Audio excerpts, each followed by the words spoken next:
amazing Australians and the story of their lives. You're tuned to Lots to Chat About with Rosemary Peterswald. Hello and welcome, listeners. Well, the budget didn't really take us by surprise. We knew it was coming. But even so, how does it affect each and every one of us? Whether you are a young person hoping to get into your first home, an investor who may own one or more, a business owner, a tradie, or a retiree. My guest today, once more by popular demand, is finance guru Noel Whittaker, who has finance columns syndicated in many newspapers around Australia and has also many books to his name, and who can hopefully explain to us what it all means. Welcome, Noel. Thanks, Rosemary. And I think you're wrong. It took us very much by surprise at the terribly bad things in it. We never expected any budget could be as bad as this one. Well, I was going to ask you, many people, Noel, do describe this budget as the worst of all time. You obviously agree with that. Well, I think it's so complicated. They say the purpose of the budget is to increase housing affordability, but you can only do that by, one, reducing the price of houses or reducing interest rates or giving people a tax cut so they got more to spend. Now, rates aren't dropping. There's no chance of tax cuts, and the markets are softening slightly. But house prices aren't changing much at all, and building costs are tipped to increase by 15% in the next 12 months. But now the pressure is on rents, because as the price of property, a number of rentable properties shrink, there's less rents available. So now we have rents going up, which makes it harder for people to save for a house. Exactly. It's crazy. Yes. Yeah, no, I agree. Now they're saying, the budget says that you can, in fact, negatively gear a new house. But that's just going to make it even more competitive, isn't it, with the new builds? Well, the trick to success in real estate is to buy an undervalued property to which you can add value. That makes a new house the worst investment possible. You can't add value. No. You're just going to be another, little copy house in a big estate with very, very little chance of capital gain. So no investor in their right mind would buy a new house. Actually, it's funny you should say that, because we've just had our grandson and his girlfriend staying with us, who actually did buy an investment property. They couldn't afford to buy an investment property in Sydney where they live, so they've bought one up here in the Gold Coast, and they have, in fact, just spent the last week with us doing quite a bit of repair work that needs doing in the house. Sure, and that's what many young people are doing. They're doing that now with the aim of living in it eventually. Yes. What young people should do is buy the house as their own home. Right. Live in it for a month, then move out. By doing that, you got no stamp duty. Yes. And secondly, you then have 6 years of capital gains tax. Right. So once you buy a house and move out of it, you've got 6 years tax-free to move back in. So that's the smart way for young people to do it. Right. So they should have lived in it for a month when they first bought it, or now can they come and live in it for a month? If they would have bought that as a new house, there'd be no stamp duty. Yes. Live in it for a month or 2 months, and then move out, and you've got 6 years. Right. And, as we have said, of course, the young ones are looking to do that because it is a way of starting, isn't it? Getting somebody else to pay for your first home and then hopefully getting enough asset in it in order to be able to go on and perhaps buy a home for yourself. Yes, but this is the thing. They've changed the capital gains tax in the most terrible way. Yes. In the old days, under the present rules, if you sell a property with a capital gain, as long as you've owned it for a year, then you get 50% discount. And normally then it means your effective tax rate's about 15, 16%, because those people aren't in the top tax bracket. Right. And if you're a retiree, a self-funded retiree, you could make a big donation to charity or maybe catch-up super contributions to wipe out the capital gains tax. Under the new rules, income is not relevant. So if you're a self-funded retiree, which means, and you add on the pension, for some reason they give pensioners an exception to this, Yes. an exemption, you pay 30% flat capital gains tax. Right. So under the existing system, you get 50% discount on your capital gains tax. Under the new system, it's 30% flat and income is not relevant. I just wanted to talk to you about a couple of the columns that you've written recently, Noel. Perhaps start with what you call the new death tax on family trusts, which, it could squeeze inheritance for thousands. Thanks to Joe What they're Batelke. trying to do, they want to put everyone on a minimum 30. Now, most businesses work in a discretionary family trust, which means the trust makes the money and distributes to beneficiaries who pay tax at their marginal rate. They are now going to charge 30% flat on the trust itself. Right. Now, the only way around that is to make sure each beneficiary has taxable income of at least $45,000 a year, where the 30% tax band starts. But to do that, it must be genuine work. So if you've got a couple of 18, 19-year-old kids, Yes. you can't give them $45,000 unless they're working in the business. What my accountant tells me, people are now moving to companies instead of trusts. Right. Now remember, Labor had 4 goals: abolish negative gearing, abolish a 50-cent discount on capital gains tax, abolish family trusts, and abolish franking credits. Right. They've achieved 3. I think the next step's going to be take away your franking credits. And that brings your effective tax rate to 60%. 30% company tax and 30% when it's paid to you. These are the most onerous tax rules, I think, in history. And also the testamentary trusts. Oh, yes, yes. Now, they play a very important role. I always, when I make a speech, I talk about the guy who left $4 million. Right. He had a kid a builder, a kid a gambler, a daughter in a rocky marriage, and a doctor a medical specialist.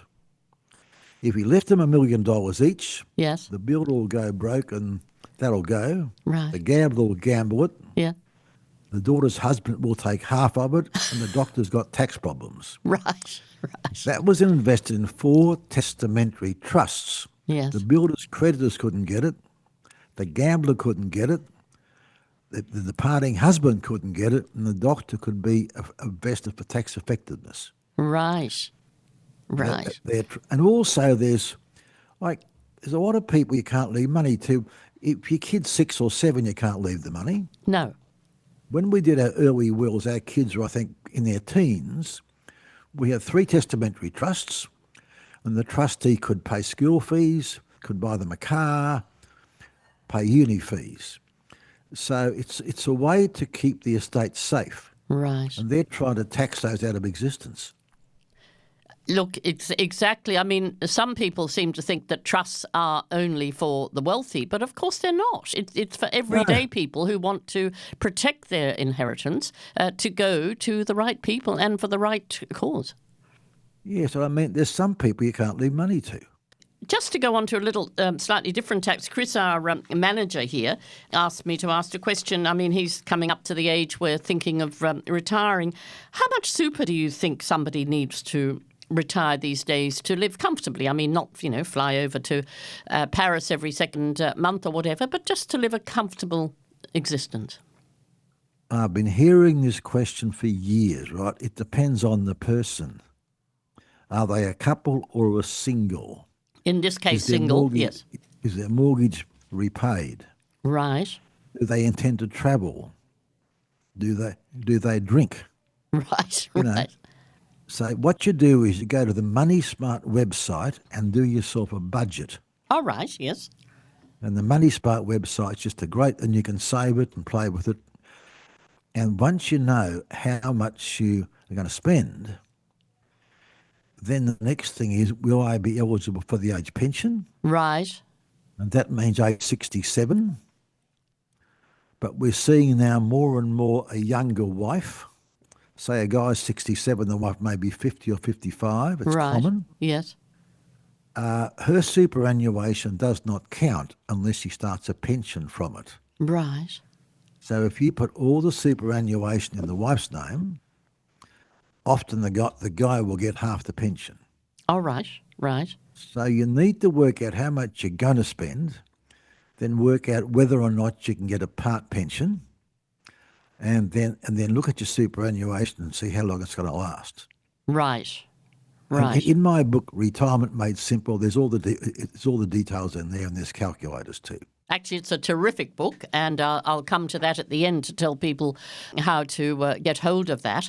But it is a terrific book. Noel, do you think we've got too many public servants in this day and age? Absolutely.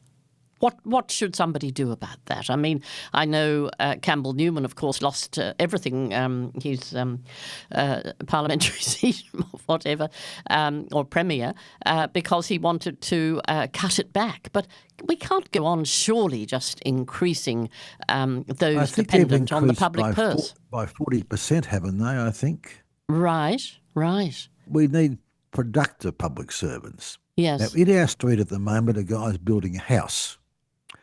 When he gets concrete trucks coming, and when the concrete trucks come, he puts the bollards out to leave space for the truck. Right. In comes the council saying $800 fine per bollard, you can't do it. How can he build his house, you know? We got permission after 12 months to chop out a tree. Yes. The guy had to read me the conditions. He wouldn't email it. Right. Right. The amount of waste in local government is frightening. Yes. And in Canberra. I was talking to a fellow the other day. He'd just finished a block of apartments. The moment he got his plan sealed, he could have settlements, landscape approval, which is quite small. Right. It took them 4 months to approve a garden. Yes. And that cost him $300,000. Wow. Look, the bureaucracy, I mean, it is absolutely incredible. And now so many work from home. Yes. But what they don't realise, I noticed that I think Coles is now outsourcing a lot of its work to overseas. Right, right. And remember this, if you can work from home in Brisbane, you can work from home in the Philippines. Yes. Yeah. And this is what's going to happen. That's where the jobs will go.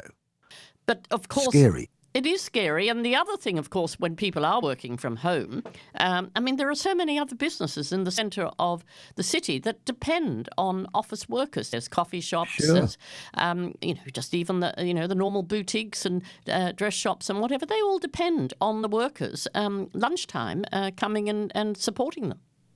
I gave a speech in Sydney on a Thursday night recently, and it was a traffic jam to get there. Every hotel was overflowing. They said, well, in Sydney, they all work from home Mondays and Fridays. Right. So Thursday night's the party night. Oh, right, right. And the airline people were saying the airlines are busiest on Tuesdays and Thursdays now, not Mondays and Fridays. Isn't that extraordinary? And, well, they're certainly looking at bringing in Victoria, aren't they, that it's you only have to go into the office for 3 days. It might even be 2 days a week. Well, they're the state that hates landlords the most. Yes, yes. There's this idea if we can abolish landlords, everything's going to be beautiful. They don't think about the fact that landlords provide rentals. Look, I couldn't agree more. And it's not, Rob and I are landlords to a couple of restaurants in Hobart, and it's not easy. Certainly it wasn't through COVID. We gave totally rent-free for that period. And even if you give people, rent-free, you've still got the outgoings, and people, forget that. There's a tremendous amount. You've got land tax, rates, all of that has still got to be paid. When Victoria, they lowered the land tax threshold down to $5,000, so everybody paid it. Right, right. They're frightening. Yes, yeah. It is. See, what people don't get is if a person buys a couple buy an investment property, they negative gear it for about the first 5 years, we might subsidise them $25,000. Yes. Then it becomes neutral geared, and then it becomes positive geared. Yes. Fast forward 40 years, they then sell it to fund their retirement, Right. 400,000 capital gains tax, and no age pension. So it's a big return to the taxpayer for a small outlay in the early stages. Exactly. Yes. Now you're listening to Lots to Chat About. I'm Rosemary Peterswald, and my guest today, by popular demand, is finance guru Noel Whittaker. Now, Noel, we're going to come on to another area where I know you have written a number of columns and have talked at length about, and it's aged care, which is a huge problem because I am a baby boomer. I think you are, or a little around that time, and there's a huge amount of us that are looking to get. To get care, whether it be in the home or whether it to go into a nursing home. My brother, which I know you're aware of, has recently had to place his wife in a nursing home because of dementia. And look, you've really got to have a spare $700,000 or $800,000 in order to even look at getting a place, haven't you? Look, it's so complex. You need like the rules to make it harder. You've got tax laws and pension rules and aged care rules, and they're all different. Yes. And there's tricks. I mean, these days it's common for people live longer, and when one partner dies, they get lonely, so they repartner. Right. So late marriages are becoming very, very common. Yes. And they normally want to keep their own assets for their own side. And I keep mine for my kids, and you keep yours for your kids. Yes. But there's normally an imbalance of assets. So if you were my new partner and you go to a nursing home and I pay $500,000 for your RAD, right, that goes to your estate when you die. All right. I lose it. Right. So the only way out of it is for me to make you a loan and not a gift. All right. That's all these quirks, yeah. Yes. Yeah. Expert advice is essential. It's a minefield, isn't it, really? Because not only have you got the original outlay to find a place in a nursing home, but then you've got to come up with so much per day, and of course there's less and less things being included in that. But going to the other end of the spectrum, which we're going back now to the young ones, this 5% deposit, Noel, that the government has brought in, I mean, it worries me that people are going to get in over their head, aren't they? Particularly now that properties are going down in value. Yes, I mean, they lured all these young people into 5% deposit, and now they're finding out that there's things like body corporate fees or rates and maintenance, and they're getting caught.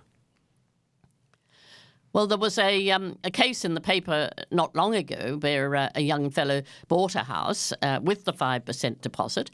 He spent $100,000 doing it up, which is fair enough. And now, of course, it's worth less than what he paid for it, let alone the money that he's put into it. But, before you'd have a bit of a buffer. In our case, we've been lucky enough that we've been able to help our grandchildren into a home by helping them get the deposit up to 20%. But at 5%, there's not much of a buffer, is there? Sure, and I know that case you talk about, but he's okay as long as he hasn't got to sell. Yes. I mean, he's bought the place, he's done it up, so it's got to be good. But the main thing is, it's like shares. Never put yourself in a position where you're forced to sell. Yes. Because that's always the worst time. Right. But also think, if I've run some numbers, if we take 85 grand a year as a fairly probably typical wage, a couple earning 85,000 a year each can only borrow $800,000. That's max. Right. You can't get much for that. But also they've then got repayments of $1,000 a week for 30 years. It's a lot of money. It is a lot of money. And with the 5% deposit, if somebody defaults, it's not like America where you just walk into the bank and hand the keys back and say, well, that's it. The government has now said that we, as a taxpayer, will be responsible for the defaulting. Sure. And I had an interesting case. I helped this guy. His sister called me from Perth. He bought an investment property. He must be the worst investor. Anyway. Right. He had it with Macquarie Bank with mortgage insurance. When they sold the property, there was a $300,000 shortfall. Mortgage insurance covered half, but Right. there was still $150,000 left. Right. Macquarie Bank sold it to a finance company, Yes. the debt, and they were going to repossess his house. All right. Right. So what we did, he was 59, we got special dispensation to allow him to access his super to save his house. Right. Right. Happens. But what now? I mean, if the government is saying that they're going to guarantee the 5% deposit, how does that work?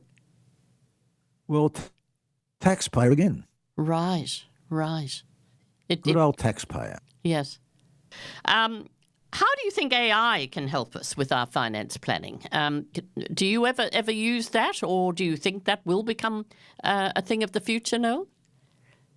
AI can do a good budget.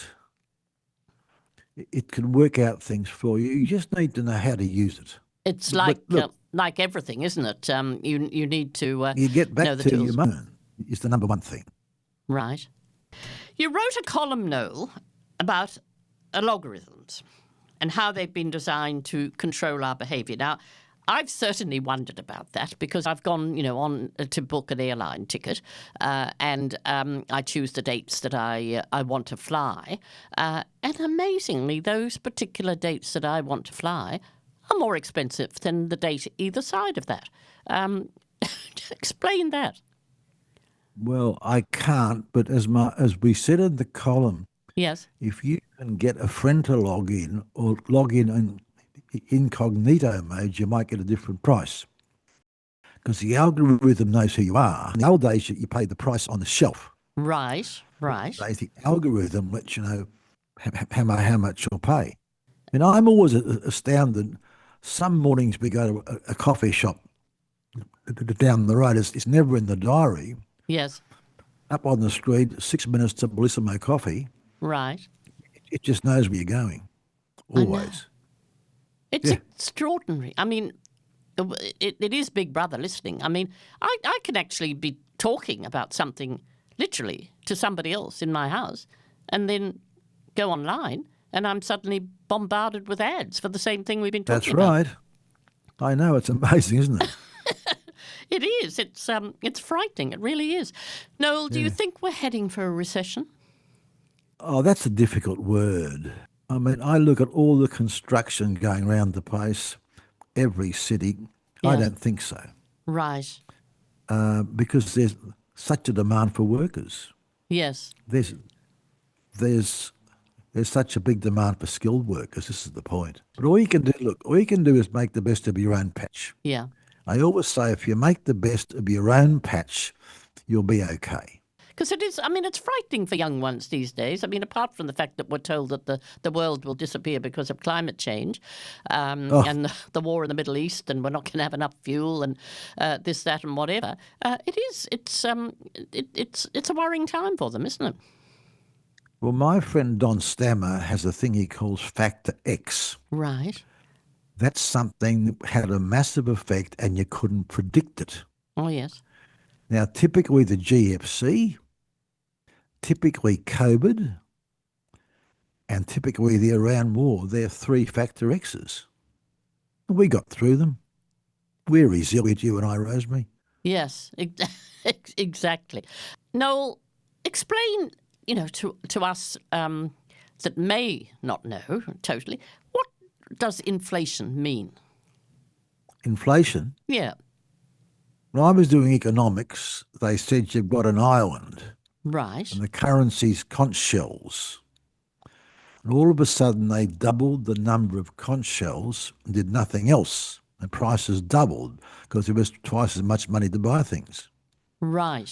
Right. Just means more and more money chasing fewer services. Right. So you bid the price up. Okay.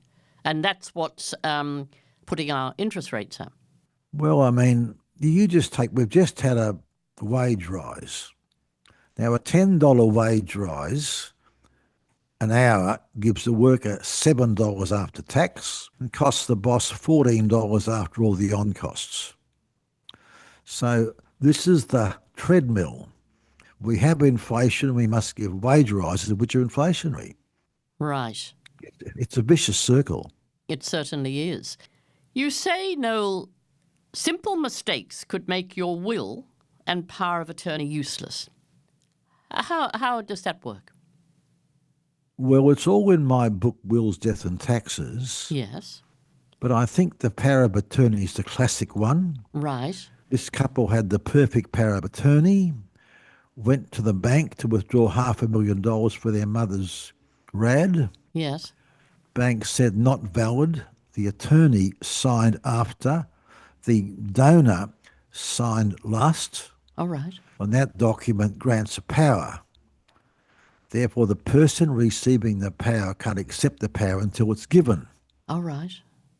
Went back to the lawyer. Lawyer said, no trouble. The attorneys can re-sign. The bank said, we won't accept it. Have to go to court. Oh, gosh. I would say if you're using a power of attorney, rehearse it. Okay. What are the hidden costs of fixing your home loan? Okay. Historically, fixing your loan's always been a mistake. Right. You tend to pay a bit more and you lose flexibility. If you fix your loan, you must work out what will be the break costs if you break it. Right. Because the average home loan's about 7 years. Yes. And you don't want a great big bill if you try to get out of it. All right. Right. I think people are much better off to take a variable loan and pay the fortnightly. Right. Right. Paying fortnightly is a great way to get ahead. Okay. That's good. And just quickly, you wrote about turning a capital gains tax bill into a lasting legacy. I mean, how can that work? I think we touched on it a little bit at the beginning, but I was fascinated reading that column. Well, until next June next year, if you can make a deductible contribution, you can reduce your capital tax bill almost to zero. In that case, they made a donation of $480,000 to a charity, which is a foundation for eternity. Yes. And wiped out their capital gains tax bill. You can't do that after June 30. It'll be flat 30%. Now, finally, Noel, property or shares?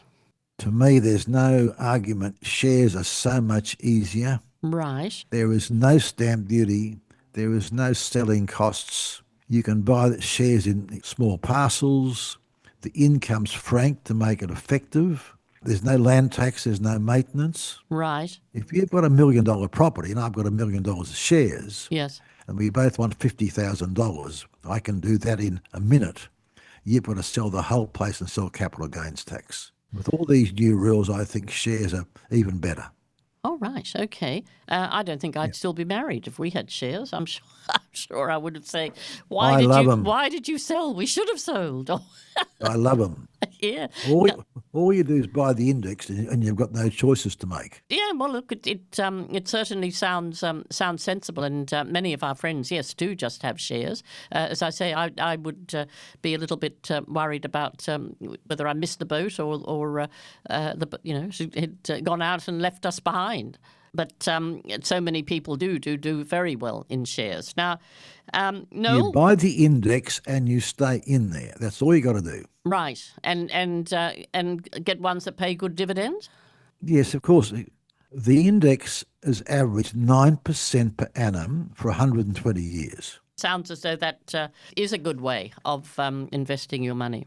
Thank you, Noel, for being my guest today. And I must point out to our listeners that Noel's recent books are Super, Made Simple, and Wills, Death and Taxes. And he's on Facebook. And your website, Noel, is noelwhittaker.com.au. Is that right? That's it, yeah. It's all on there. Yeah.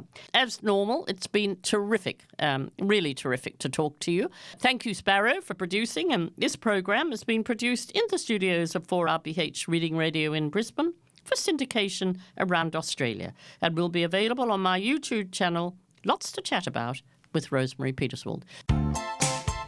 That was another Lots to Chat About with Rosemary Peterswald.